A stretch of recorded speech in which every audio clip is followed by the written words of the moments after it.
How's the conference going?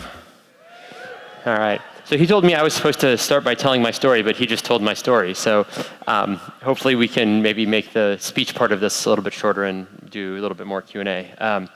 So basically, there's a big black box in the middle of my story.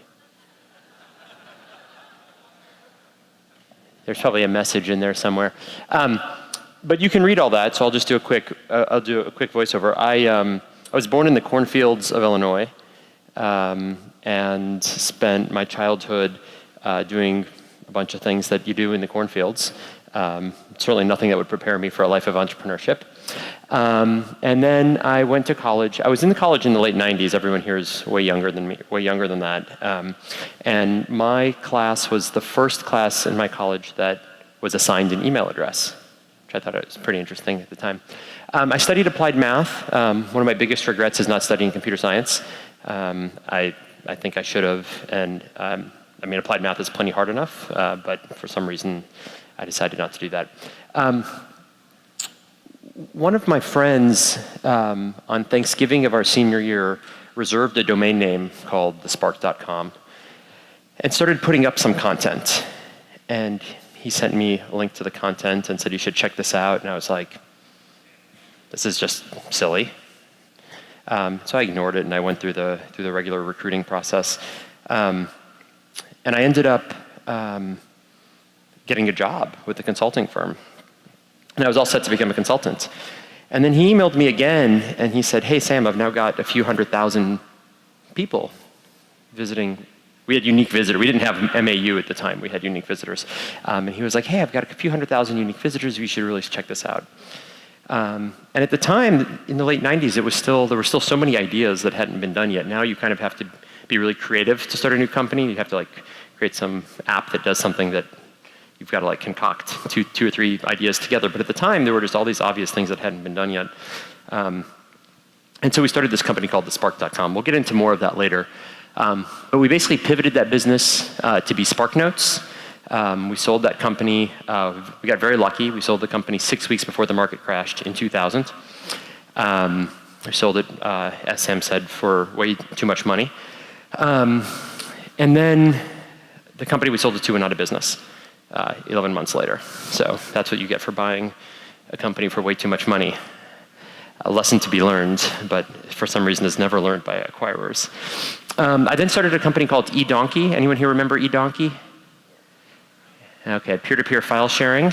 That was a very interesting ride for me. Get it? Okay. It was a very interesting ride. Ended up getting sued by the record labels for $1 billion. Testified before the Senate Judiciary Committee. Started a lobbying group to try to lobby Congress. I've got a whole bunch of war stories about that I'm happy to talk about. I actually went and got an MBA, which I know is generally scorned and looked down upon in the tech community. And then decided to go back at it and start OKCupid with the same founders that I started SparkNotes with. We sold the company to Match. While it took us 8 months to build SparkNotes into a business we could sell, it took us 8 years to build OKCupid into a business we could sell. Sold it to Match. And then expected to do my year at Match and get out. That's what most entrepreneurs do when they sell their company. But the folks at Match took a huge gamble on me and offered to make me CEO of Match. And I went from one day running a $10 million business with 30 employees to running a $1 billion business with 1,000 employees all around the world. And that was a huge, huge learning experience for me. I spent 3.5 years as the CEO of Match. While I was the CEO of Match, we most famously incubated Tinder and grew it into one of the most successful startups really ever. It's certainly one of the most successful startups to come out of a corporate, corporation. We spent about $1 billion on acquisitions around the world, and then we had an IPO last November. So that was my 3.5 year run as CEO of Match. And then, thanks. And then, while I was doing all that, I moved back to Chicago, and I'm very passionate about the Chicago tech community. So I started what is now Techstars Chicago, and we've graduated 60 companies through that program in the last 6 years. And then I started a small little venture capital fund called Corazon Capital, where I really have a totally different approach to how the relationship that VCs and entrepreneurs should have together. And I think my 16 years as an operator, I think I bring a very different approach to how to mentor and how to develop great entrepreneurs. So that's kind of what I've been up to. But they asked me to talk about content. Is it commodity? You've heard both. Content's just a commodity, or content is king. So I'm going to take you way back into the 90s to our site called thespark.com.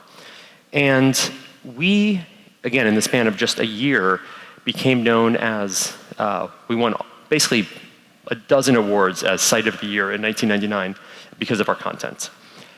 And here's an example of some content that we wrote. It was called The Fat Project. We found Eric and Nicole, and we offered them $3,000 if they could gain 30 pounds in 30 days. How many of you think you could gain 30 pounds in 30 days? That's impressive. Okay. So basically, this was like reality TV before reality TV, or reality internet before reality internet. We took pictures of them in their underwear every day for 30 days. I won't take you through all 30 days. You can find it on the internet. Here's day 15. Let's go back, day 0, day 15. Getting there. All right, so here's a question. If this is day 0 and this is day 30, do you think either of them made it? How many of you think Eric made it?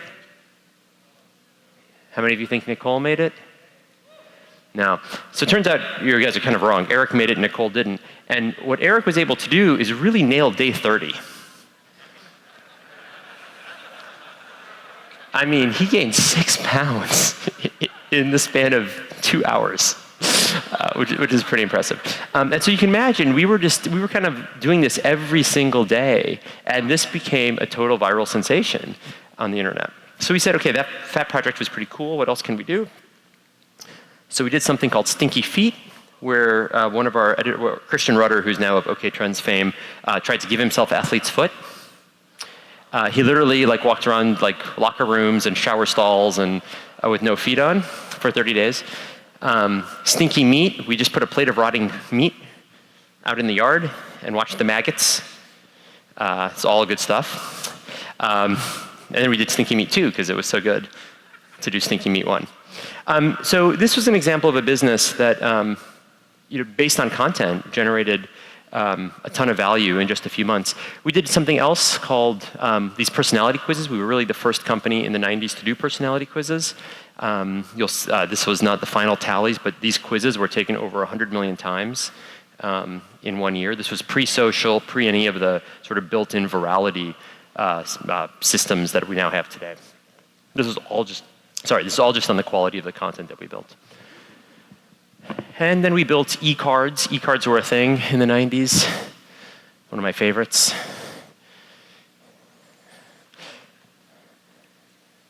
I don't know, just think about it.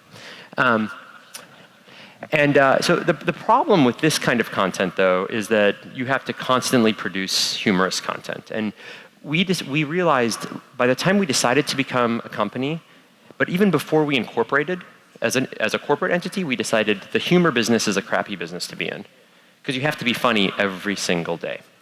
So we thought to ourselves, well, what other business can we be in? We've got all these millions of users. What else can we do?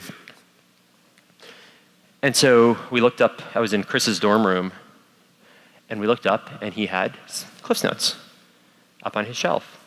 And my other partner, Max, just looked up and said, we should do SparkNotes. We didn't do any market research.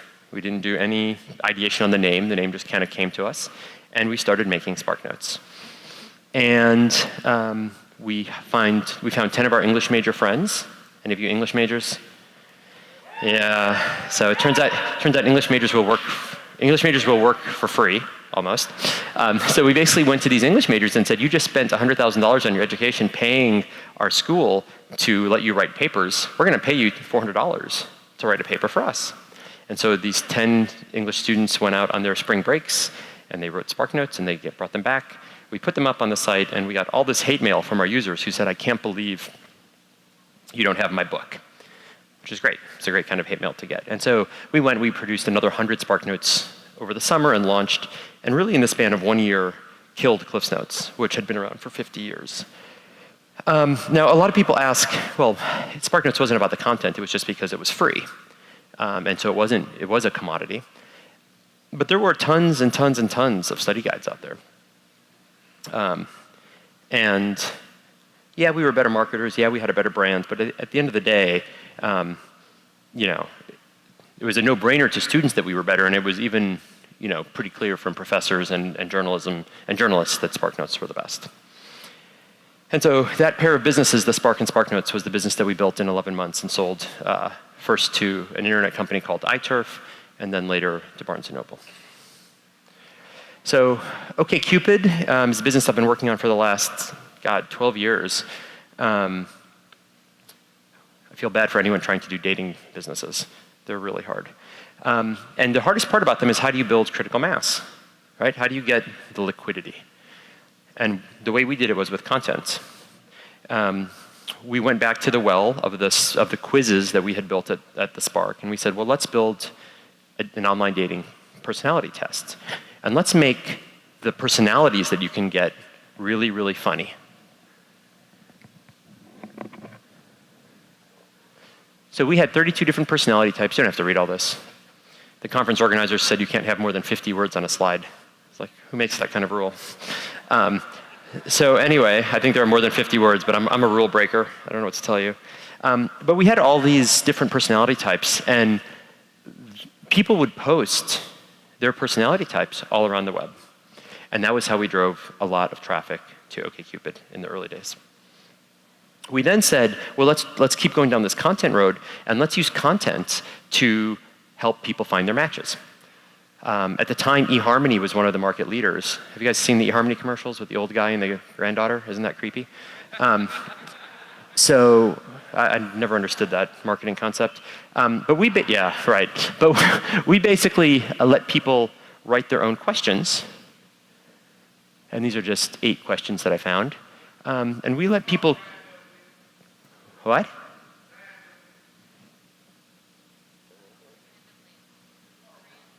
I have no idea what he's saying. Anyway, we're going to go to, okay, so basically, so we let users create the content, and then we created algorithms that sorted the content, sorted the questions, that allowed the most interesting content to come to the top. And so these are just some of the questions. They're actually very interesting questions if you read them and think about what your answer would be, and then what you would want a potential date, how you'd want a potential date to answer them. But we're going to take a quick segue out of this conversation and do some audience interaction. Okay, so show of hands. How many people enjoy horror movies? Okay. Have you ever traveled alone in a foreign country? Okay. And wouldn't it be fun to chuck it all and go live on a sailboat? Okay.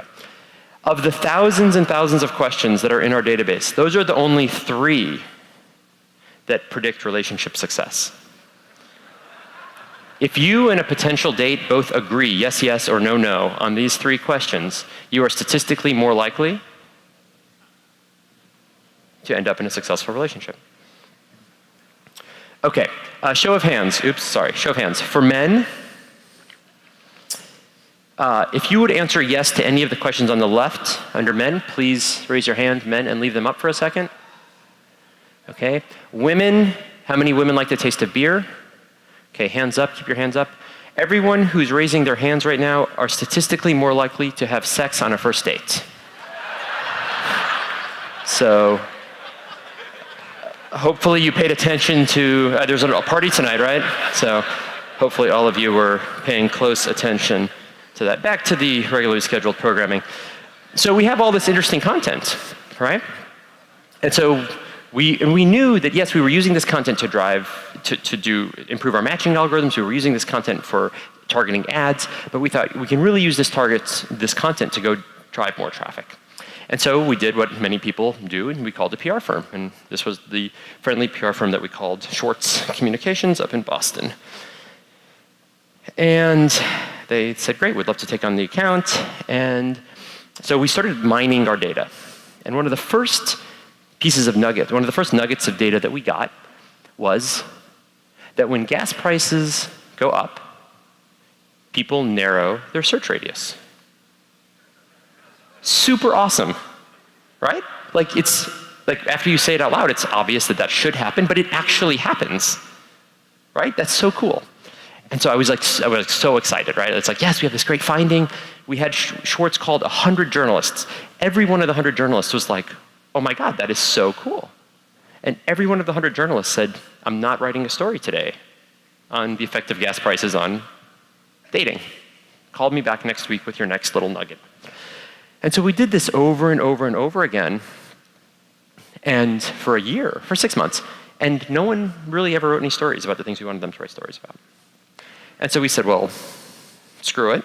We're going to, we'll pivot, we'll try something else, we'll iterate. And so we started blogging. And the blog, OK Trends, became ultimately super famous.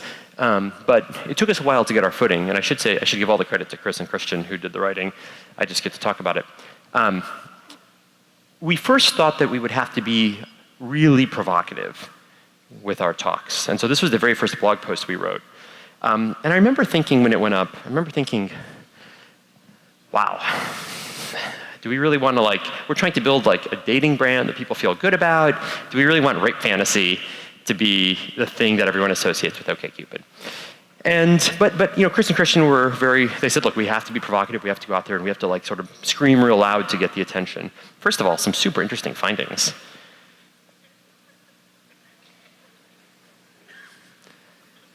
I mean, Wyoming? Who knew? Any Wyomites in here? No. Okay. So anyway, so this was the very first blog post we did. But it turns out that actually wasn't what we needed. The data was so powerful. That first finding of gas and gas prices and search radius, that kind of stuff was actually ended up being much more compelling. It just had to be packaged the right way. These ended up being some of the most successful blog posts that we wrote. And you'll see none of these are clickbait. None of these are artificial. None of these are especially provocative. But these are the kinds of posts that we put up that got millions and millions and millions of shares and reads and views. And there was a time in the summer of 2010 where we were literally on the front page of a Sunday Times section 3 weeks in a row. One was Sunday Style, one was Arts, and one was Business, where the New York Times was basically just saying this content is unbelievable. I would argue that the blog probably is the primary reason why we were able to sell our company, and probably on its own in the span of a few months probably generated, I don't know, $20, $30 million of equity value to the business. And with that, that's it. So I'm 2 minutes early, so we get 2 extra minutes of Q&A, or we can all go drink faster. All right.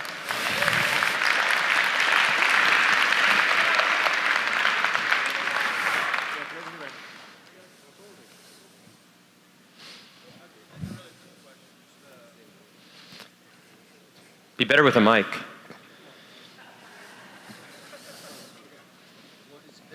It's probably an obvious answer, but so with the weight challenge, you said you would pay them if they reach 30 pounds or increase 30 pounds. I'm gonna guess that you pay them anyways, right? For both of them, we definitely paid Eric because he made it.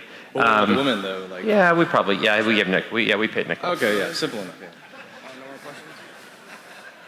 Wow, that's the question. All right. Hey, Sam. Yo. In today's day and age, internet's flooded with content, flooded with bloggers that have tons of knowledge about tons of things, but we don't know what's important. How would you stand out?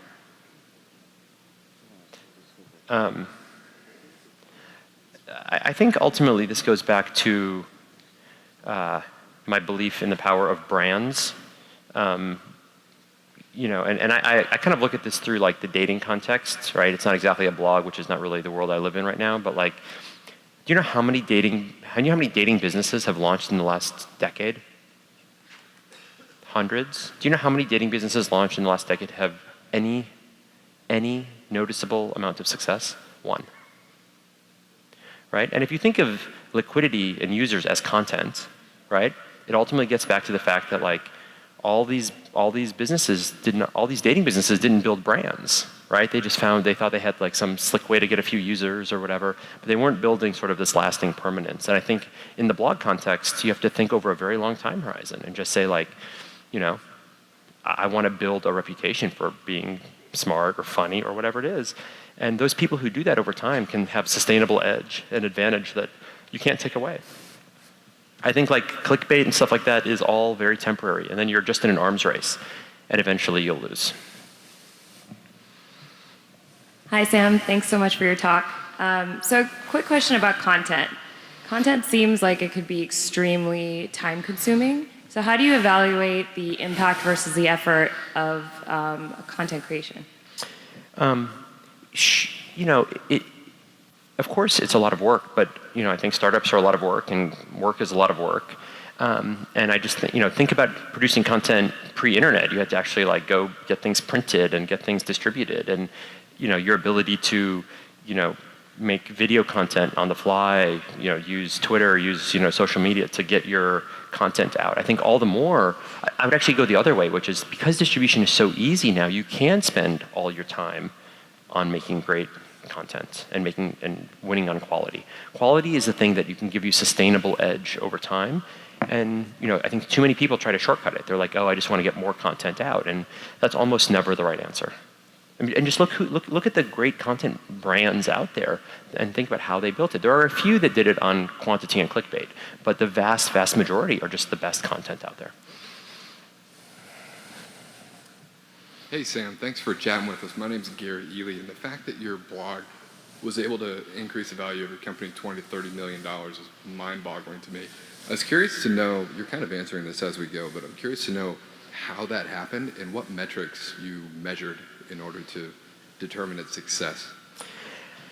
In the early days, we had this, I remember the first couple blog posts at the bottom, we had this sign up for OKCupid and share, sign up and share. And we were like, couldn't figure out what we wanted people to do because we didn't know what our metrics were. And it turned out that the temptation was to get people to sign up for OKCupid, right? Because that's what everyone wants we want them in the funnel, right? You want that email address, you want to be able to do all the stuff you do after you get the email address. And it turned out that, again, I'm a big believer in brands. I think that is your long-term differentiator. And what we ended up realizing was that all that mattered about this was getting into becoming a household name. Right? Think about how many startups actually make it. And you have to get out of San Francisco, you have to go to a cornfield in Illinois. You have to do people like that to be a great business, to be a business that like is permanent, to be a business that is, that your kids will know about. You're going to have to get to the cornfields, and think about that, right? And so what we decided was we wanted to be a household name, and the way to become a household name was to make sure to drive KPIs and metrics, and to evaluate KPIs and metrics that had that kind of breadth and reach. And so we were looking at things like how much press did we get, right? That was really the primary thing that we were cared about. How many interviews? Every time we did a blog post, we'd end up on TV, we'd end up in the New York Times, we'd end up on all the influential blogs. And there was a period of time in 2010 where I would argue the OKCupid blog was must-read in sort of digital media. We would get requests from journalists to just say, just please give me a 5-minute warning before you post. People were offering to pay us lots of money to just get the blog post a day early so they could already write the sort of analytical post about the blog post. Hey Sam, SparkNotes and OKCupid are such different audiences and they're solving such different problems. What other industries are next for you? That's a good question. My current, I think there was a thread between SparkNotes and OKCupid, and that was really sort of producing best-of-breed content for free with a brand voice that was very different from the incumbents that tended to be stodgier and more conservative.